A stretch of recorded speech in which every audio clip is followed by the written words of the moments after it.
पंजाब के पूर्व स्वास्थ्य मंत्री सुरजीत कुमार जियानी से पंजाब के ब्यूरो चीफ स्वर्णजीत सिंह ने खास बातचीत की। इस दौरान उन्होंने मुख्यमंत्री चरणजीत सिंह चन्नी को घेरते हुए कहा कि वो केवल वाहवाही बटोरने के लिए ऐलान पर ऐलान किए जा रहे हैं। साथ ही साथ उन्होंने कहा कि 10 मार्च को पंजाब में कमल का फूल ही खिलेगा।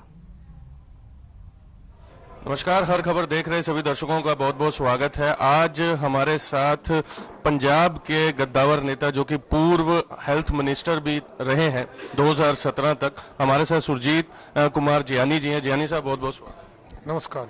सबसे पहला मेरा सवाल कि लगातार बीजेपी में कांग्रेस पार्टी हो, अकाली दल हो, अलग अलग धड़ों से सदस्यता जो है बीजेपी आज सदस्यता दिलवा रही है। यही कारण है कि अभी तक लिस्ट जारी नहीं हुई। क्या जो बीजेपी के लीडर हैं, क्या उनकी टिकट से पहले इन नेताओं का इंतजार? नहीं, ऐसी बात नहीं है। अभी तो कोई इलेक्शन की मुहिम अब स्टार्ट हुई है और जो बड़ी पार्टी होती है तो उनकी लिस्टें अब मीटिंग होगी, उसमें मेरे ख्याल 19 तारीख तक ये डिक्लेयर हो जाएगी। तो ये बात नहीं है कि कोई ज़्यादा मिल रहे हैं इसलिए कोई बात है। ये तो जब तक दौर चलेगा, जब तक फाइनल नहीं हो जाएगा। और भारतीय जनता पार्टी एक वर्कर पार्टी है और इस जो पार्टी भारतीय जनता कहती है वो करती है, इसलिए लोगों का विश्वास है। सेंटर में सरकार मोदी साहब ने जो काम किया है और जिस स्टेट में भारतीय जनता पार्टी की सरकार बनती है वो स्टेट में अंदर भाईचारा भी कामयाब रहता है और सूबा भी तरक्की करता है, सबको पता है। तो जिस परिवार में इज्जत होती है उस परिवार में ज्यादा लोग मिलते हैं और जिस परिवार में इज्जत नहीं होती इससे बाहर जाते हैं। जिस परिवार में झगड़ा हो उसमें मेहमान भी नहीं जाते, जहाँ प्यार होता है वहाँ मेहमान भी आते हैं, मेहमान ठहरते भी हैं और मेहमान आनंद भी लेते हैं। यानी साहब, आपने कहा कि मेहमान उसी परिवार में जाते हैं जहां रिस्पेक्ट मिले।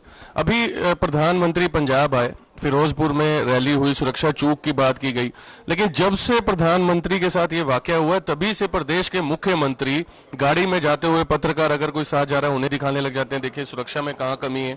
गाड़ी में चलते हुए उतर जाते हैं और दिखाते हैं कि तो क्या आप इतने पुराने राजनीतिज्ञ हैं, भारतीय जनता पार्टी के साथ हैं, राजनीति को पंजाब की बहुत अच्छे से समझते हैं, क्या कहेंगे? देखो, बात यह है कि कांग्रेस जो है अपना राजनीतिक ग्राउंड खत्म कर चुकी है। अब वो अपना तलाश कर रही है, किस तरह से तलाश हो। उनको एक बड़ा भारी एक खौफ था, डर था कि बीजेपी उभर रही है, देश के प्रधानमंत्री का फिरोजपुर आगमन और दौरा होगा तो वहां बड़ी बड़ी अनाउंसमेंट होने वाली थी। बड़े अनाउंसमेंट यहां तक होने वाली थी कि पंजाब का कर्जा तक, किसान का कर्जा तक, बड़ी बड़ी अनाउंसमेंट जो है मोदी साहब ने करनी थी।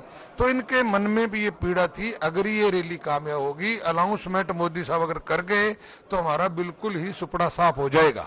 इसलिए इन्होंने षड्यंत्र किया। क्या था कि मेरे पास ड्यूटी थी जो ट्रांसपोर्ट बसों की करने की, तो मैंने 4,42 पंजाब में हमने बसें करके दी और लोगों में पूरे उत्साह के साथ लोग आ रहे थे। चलो मौसम ने साथ नहीं दिया, कोई बात नहीं। आप देखोगे एक सड़क के ऊपर सिर्फ 5-10 लोग, शरारती लोग, किसान की आड़ में अपना ट्रैक्टर ट्रॉली लगा के और हमारी बसों को, हमारे लोग गाड़ियों के शीशे तोड़ना, ऐसी वो बातें कर रहे थे। आपके माध्यम से हमने देखा है, आपने दिखाया है और लोग आपके माध्यम से ज्यादा देखते हैं। वैसे पर्सनल को देखे तो कितना देखेगा। तो आपने खुद देखा कितने लोगों का हजूम जो फिरोजपुर की ओर जा रहा था। तो इन्होंने इसमें रुकावट डाली। और चन्नी साहब एक बात जो कहते हैं उनको शर्म आनी चाहिए। जे चन्नी साहब मुख्यमंत्री ने वो ऐसी बातें करते हैं। और ये आपका मैच पीएम की सिक्योरिटी के साथ अपना मैच करना ठीक नहीं। पीएम की सिक्योरिटी अलग है, सीएम की सिक्योरिटी अलग होती है, वो देश की होती है। तो हर एक चीज उसके साथ ये जोड़ के देखते हैं। देखो, बात एक इन्होंने कहा कि देखो, जब पत्रकारों ने पूछा कि भाई आपने ये सिक्योरिटी इंतजाम क्यों नहीं किया, तो भाई मैं किसानों के लाठी थोड़ा चला दूं, मैं इनको ये थोड़ा कर दूं। पर चन्नी साहब से मैं पूछना चाहता हूं, जब तेरे को घेरते हैं, जब बच्चे घेरते हैं, ईटीटी वाले अध्यापक घेरते हैं, जब उन्हें सोटी भी मारी जाती है, पानी भी डाला जाता है, बाल पकड़ के घसीटा भी जाता है, तेरी सिक्योरिटी में सब कुछ हो जाए, लाइन ऑर्डर भी सब तहस नहस हो जाए।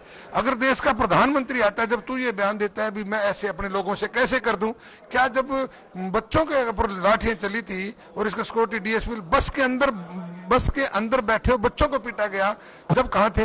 ये बातें इन लोगों को सब पता है। इनके हाथी के दांत दिखाने की ओर है, खाने की ओर है। अपना मसला हो कुछ हो रहा है, अगले का हो कुछ हो रहा है। तो इसलिए वोट ये अपना ग्राउंड खो चुके हैं, तरह तरह की बातें ऐसी। पूरा में एक वाकया सामने आया कुछ ही 5 दिन पहले।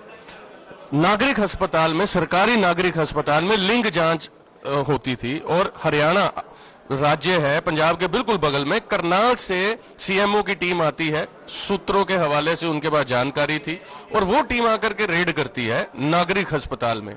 तो क्या देखते हैं, पैमाना क्या देखेंगे स्वास्थ्य विभाग का पंजाब? देखो, पंजाब में अंधेर नगरी चौपट राजा, तो यह क्या कि सरकार है ही नहीं, सरकार नाम की कोई चीज नहीं है पंजाब में अंदर। उससे आप अनुमान लगा सकते हो 3 महीने के 4 डीजीपी बदल देने, एजी बदल देने, रोज अफसर बदल देने, कोई स्थायी अफसर नहीं है।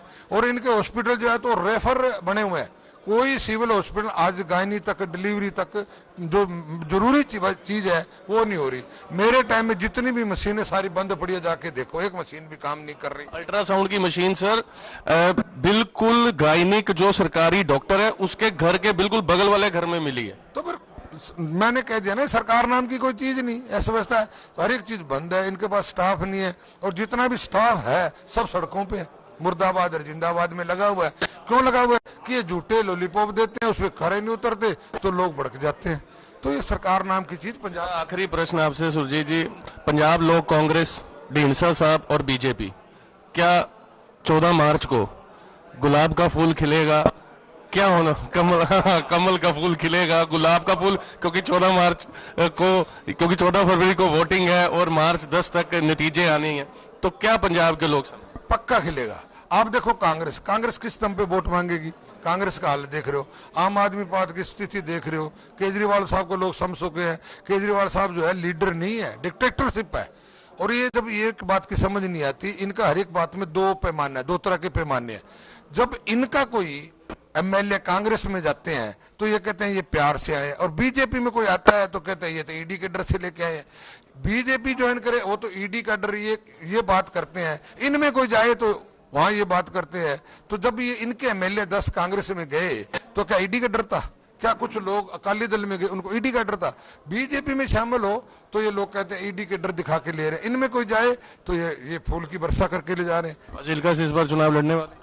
देखो, ये पार्टी हमारा फैसला करती है, जो पार्टी हमें दिशा आदेश देती है हम वो करते हैं। बहुत बहुत शुक्रिया। ये थे हमारे साथ सुरजीत, जो कि पूर्व मंत्री रहे, और उन्होंने साफ कह दिया कि बीजेपी पर आरोप प्रत्यारोप जो है, चाहे वो आम आदमी पार्टी हो चाहे कांग्रेस हो, और सोची समझी सुनियोजित तरीके से टारगेट किया जाता है। लेकिन आने वाला समय जो है, कमल का फूल खिलेगा और मार्च 10 को ये हिस्ट्री जो है वो बनने वाली है। बहरहाल ये समय के गर्भ में आने वाला समय ही बता पाएगा। हमारी नजर इन विधानसभा चुनाव पर बनी हुई है। आप देखते रहें हर खबर। कैमरा पर्सन हरदीप के साथ मैं स्वर्ण।